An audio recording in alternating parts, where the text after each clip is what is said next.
भारत के कोने कोने से आए हुए मेरे प्यारे भाइयों और बहनों,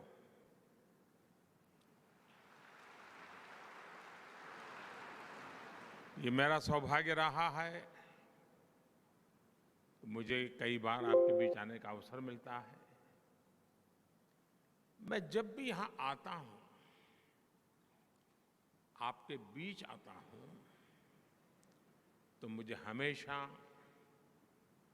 एक आध्यात्मिक अनुभूति होती है।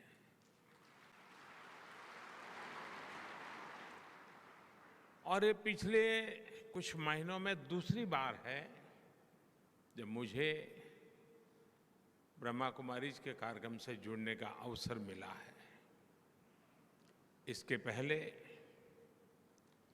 अभी फरवरी में ही आपने मुझे जल जन अभियान को प्रारंभ करने के लिए आमंत्रित किया था। मैंने तब विस्तार से इस बात को याद किया था कि ब्रह्मा कुमारी संस्था से कैसे मेरी आत्मीयता में एक निरंतरता रही है। इसके पीछे परमपिता परमात्मा का आशीर्वाद भी है और राजयोगिनी दादी जी से मिला स्नेह भी है।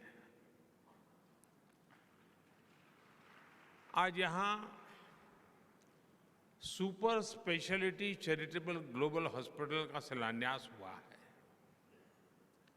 आज शिवमणि होम्स और नर्सिंग कॉलेज के विस्तार का भी काम शुरू हुआ है। मैं इन सभी कार्यों के लिए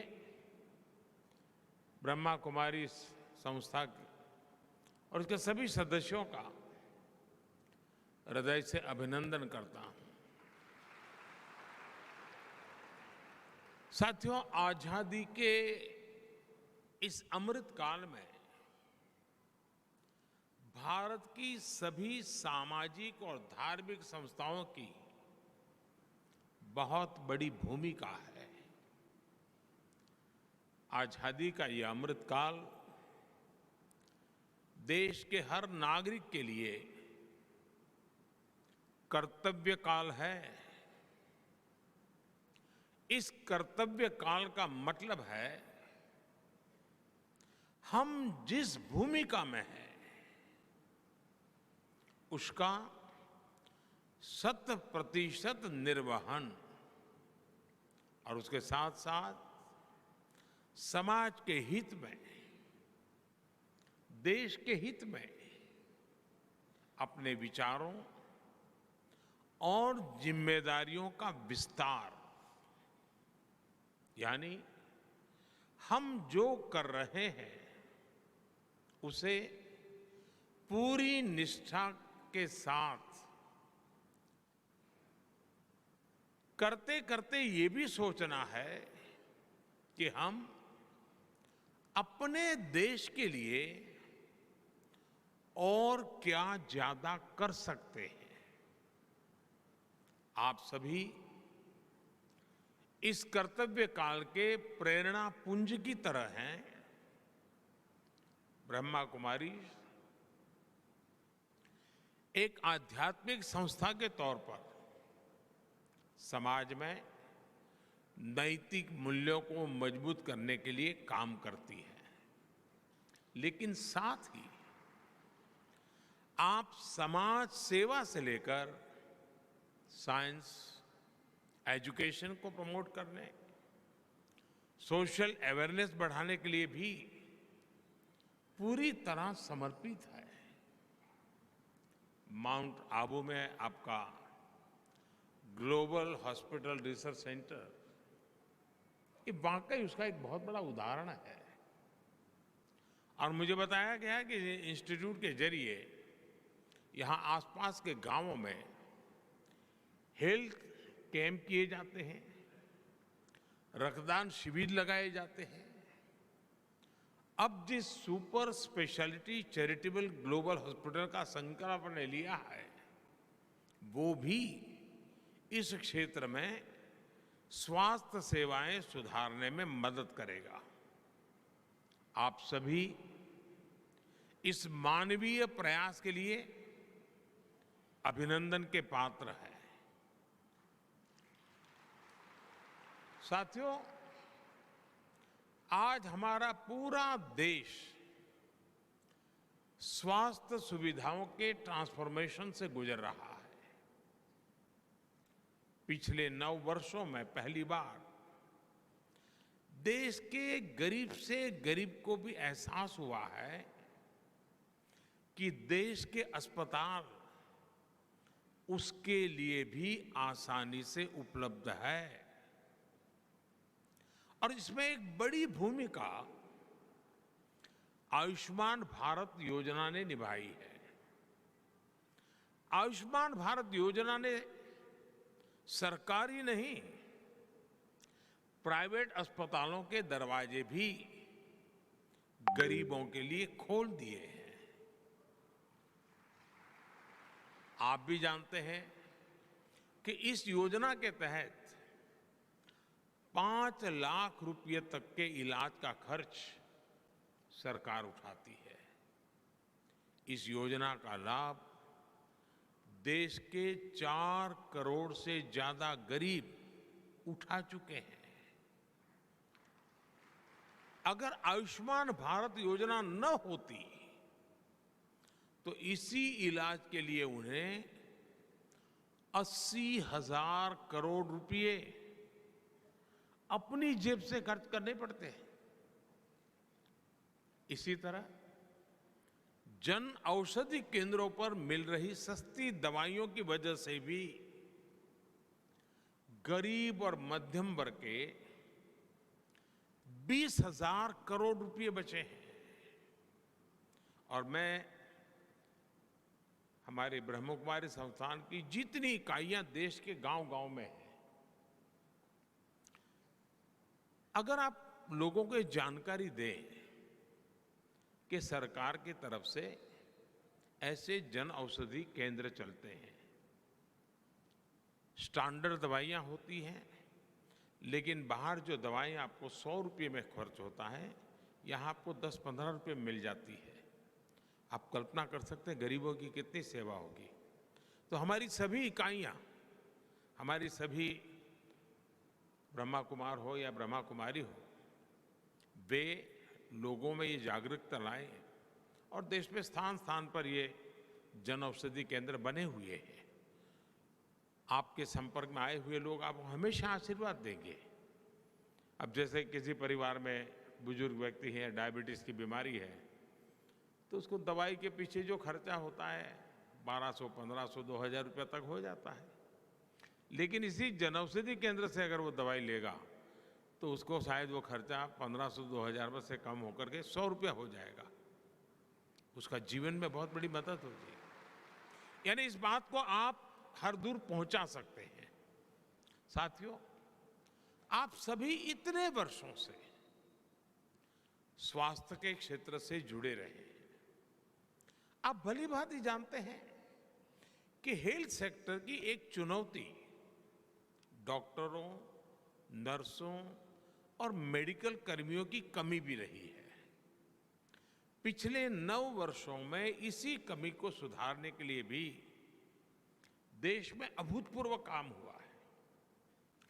पिछले 9 वर्षों में औसतन एवरेज हर महीने एक नया मेडिकल कॉलेज खोला है।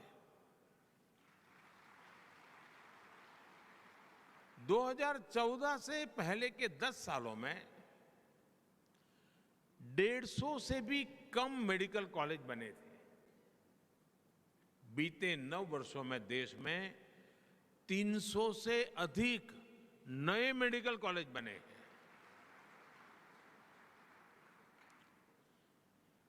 - 2014 से पहले हमारे पूरे देश में एमबीबीएस की 50,000 के आसपास सीटें थी।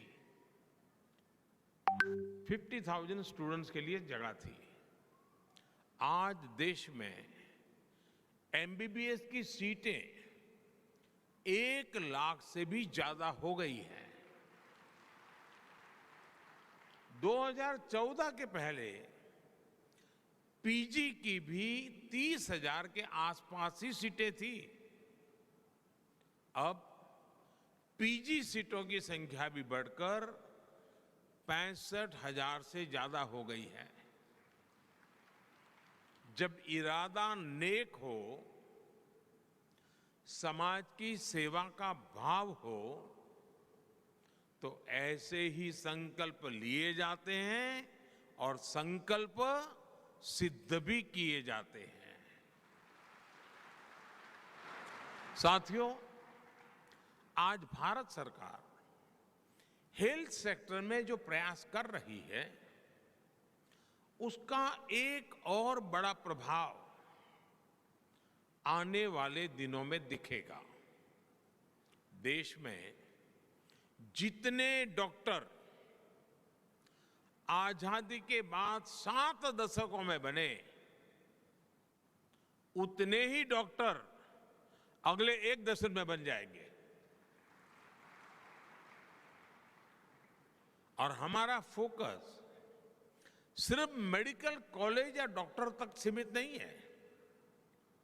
आज ही यहां नर्सिंग कॉलेज के विस्तार का काम शुरू हुआ है। भारत सरकार भी नर्सिंग के क्षेत्र में भी युवाओं को नए अवसर दे रही है। हाल में ही सरकार ने देश में 150 से अधिक नए नर्सिंग कॉलेज को स्वीकृति दी है। इस अभियान के तहत यहां राजस्थान में भी 20 से ज्यादा नए नर्सिंग कॉलेज बनेंगे। इसका लाभ निश्चित तौर पर आपके super speciality charitable global hospital को भी होने वाला है।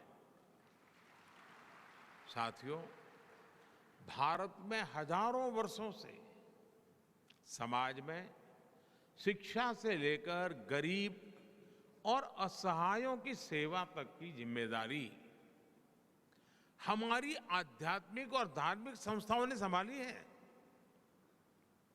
मैं तो गुजरात भूकंप के समय से और उसके भी पहले से आपकी निष्ठा और हमारी बहनों की मेहनत का कार्य स्वयं साक्षी रहा हूं। आप लोग जिस प्रकार से काम करते हैं, उसे बहुत निकट से देखा है। मुझे याद है कच्छ के भूकंप की उस संकट की उस घड़ी में आपने जिस सेवा भाव से काम किया, वो आज भी प्रेरणा देने वाला है। ऐसे ही नशा मुक्ति के लिए आपके अभियान हो, पर्यावरण संरक्षण की दिशा में ब्रह्मा कुमारी के प्रयास हो, जल जन अभियान जैसे मिशन हो, एक संस्था कैसे हर क्षेत्र में एक जन आंदोलन तैयार कर सकती है, ब्रह्मा कुमारी ने ये करके दिखाया है।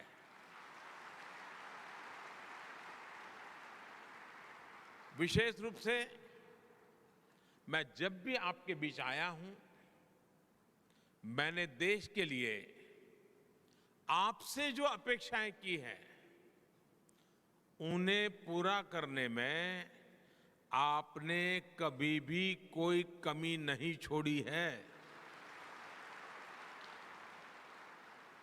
आपने जिस तरह देश भर के आजादी के अमृत महोत्सव से जुड़े कार्यक्रम आयोजित किए, जब आपने पूरी दुनिया में योग शिविरों का आयोजन किया, जब दीदी जानकी जी स्वच्छ भारत अभियान की ब्रांड एम्बेसडर बनी, जब सभी बहनों ने स्वच्छ भारत की कमान संभाल ली, तो इससे कितने ही लोगों को देश के लिए काम करने की प्रेरणा मिली है।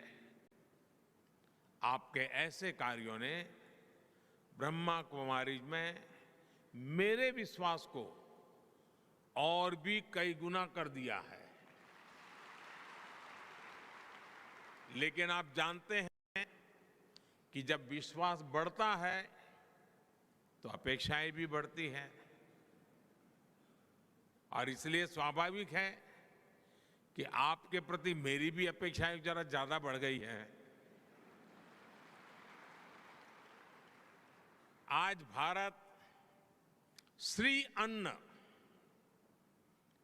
अन्न यानी मिलेट्स को लेकर एक वैश्विक आंदोलन को आगे बढ़ा रहा है।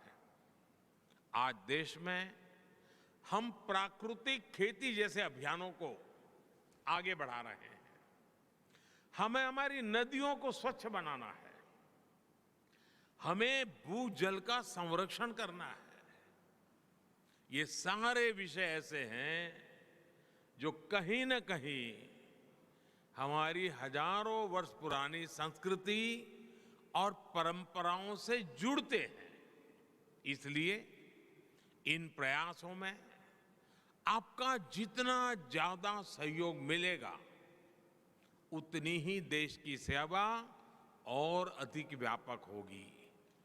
मुझे आशा है राष्ट्र निर्माण से जुड़े नए विषयों को ब्रह्मा कुमारीज इनोवेटिव तरीके से आगे बढ़ाएगी।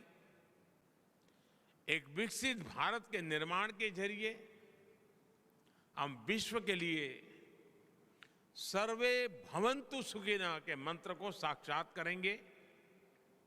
और आप जानते हैं, अभी यहाँ G20 समिट की बात हुई। हम G20 समिट में भी दुनिया के सामने, दुनिया जब विमेन डेवलपमेंट की बात करती है, हम G20 में दुनिया के सामने विमेन लेड डेवलपमेंट की तरफ ले जा रहे हैं।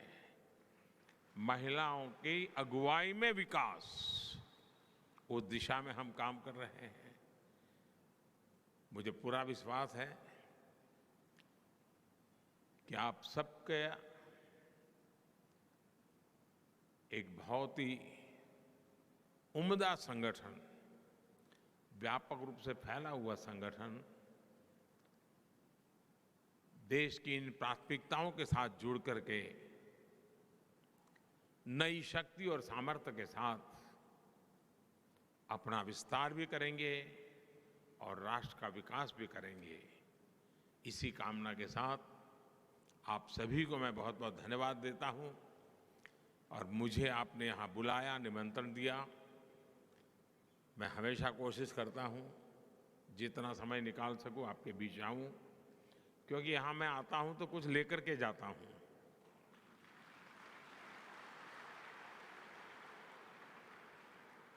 चाहे वो आशीर्वाद हो, प्रेरणा हो, ऊर्जा हो, जो मुझे देश के लिए काम करने के लिए दौड़ाती है, नई शक्ति देती है।